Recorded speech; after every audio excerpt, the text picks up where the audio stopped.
بسم اللہ الرحمن الرحیم۔ السلام علیکم، مس کراسز چینل پر خوش آمدید۔ آج ہم پھر سے حاضر ہوئے ایک نئی ویڈیو کے ساتھ۔ امید ہے آپ کو پسند آئے گا۔ آپ سے گزارش ہے کہ ویڈیو کو لازمی پورا دیکھیں گا۔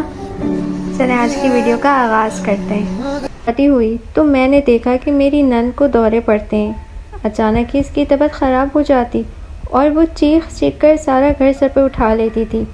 ایسی حالت میں اس کے قریب کوئی نہیں جاتا تھا، حتیٰ کہ میری ساس بھی اس کے پاس نہیں جاتی تھی۔ اور پھر میری ساس ایک عامل کو بلا لیتی تھی، جو گھر میں آتے ہی میری نند کو لے کر کمرے میں چلا جاتا اور کہتا کہ میں اس کا جن اتارنے لگا ہوں، اس لیے اندر مت آنا، کیونکہ کوئی بھی اندر آیا تو جن اس سے چمٹ جائے گا۔ یہ سن کر کوئی بھی اندر جانے کی ہمت نہ کرتا اور یوں کچھ دیر بعد وہ عامل باہر نکل آتا اور میری نند بھی ایسے نکلتی کہ جیسے کچھ ہوا ہی نہ ہو۔ یہ دیکھ کر مجھے حیرانی ہوئی اور مجھے شک ہوا کہ یہ کوئی اور ہی چکر ہے۔ پھر ایک ہفتے بعد اس پر دورہ پڑا تو میں نے سوچ لیا کہ جب یہ دونوں اندر جائیں گے تو میں نے دیکھنا تھا کہ یہ آدمی اندر ایسا کیا کرتا ہے کہ میری نند اسی وقت ٹھیک ہو جاتی تھی۔ اور پھر جب میں اپنی نند کے کمرے کی کھڑکی سے جھانک کر دیکھا تو میں ہکا بکا رہ گئی، کیونکہ وہ عامل تو میری نند کے ساتھ۔ میرا نام مدیحہ ہے اور ایک ہفتے پہلے ہی میری شادی ہوئی تھی۔ میرے سسرال میں میرے سسر، ساس، 2 دیور، ایک چھوٹی نند رہتی تھی۔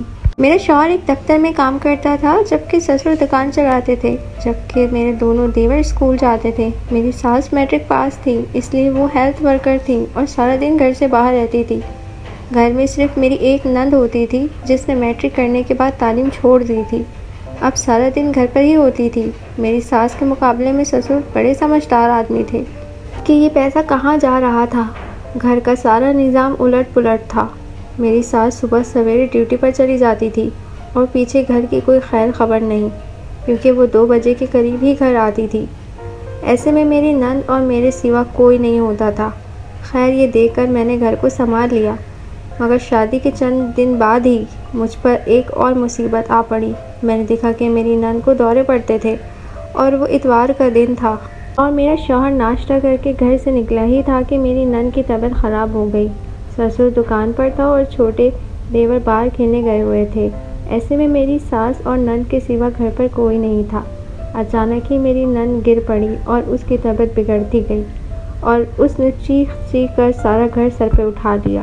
کچھ دن تو یہ بالکل ٹھیک رہی، مگر پھر اس کو دورے پڑنے لگے اور اس بیچاری کی حالت ایسی ہو جاتی، یہ سن کر مجھے بہت دکھ ہوا، کیونکہ میری نند بہت پیاری لڑکی تھی۔ مجھے یاد آیا کہ میری خالہ پر بھی ایسے ہی ایک جن آیا تھا اور اس بیچاری کی بھی ایسی ہی حالت ہو جاتی تھی اور اسی وجہ سے اس بیچاری کی موت ہو گئی، کیونکہ اس سے جس عامل کے پاس لے گئے انہوں نے کہا کہ اس پر جو جن ہے اسے ہم قابو نہیں کر سکتے، اور یوں میری خالہ 10 سال تک اسی حالت میں رہی اور بالآخر وہ بیچاری مر گئی۔ میری خالہ بھی میری نند کی طرح بہت خوبصورت تھی۔ میں سوچنے لگی کہ جن ایسے ہی پیاری لڑکیوں پر عاشق ہو جاتے تھے۔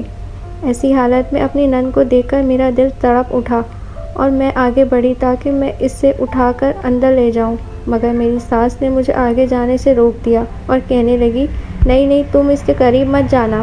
آگے کی کہانی جاننے کے لیے ہمارے چینل کو لائک اور سبسکرائب لازمی کر دیا کریں گے۔ آپ کا چھوٹا سا پیار ہوتا ہے جو ہمیں چاہیے ہوتا ہے۔ ابھی کے لیے اللہ حافظ، پھر ملیں گے انشاءاللہ ایک نئی کہانی کے ساتھ۔